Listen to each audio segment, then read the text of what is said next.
We're going to show you the visual comparison between the used dual mass flywheel to the new dual mass flywheel.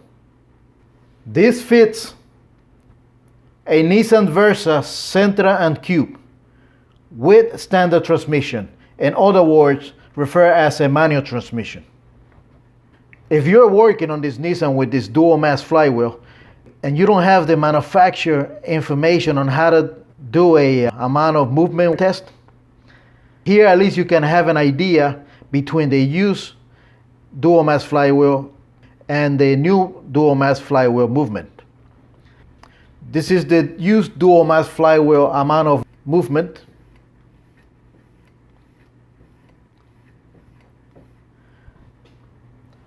And this is the new dual mass flywheel movement.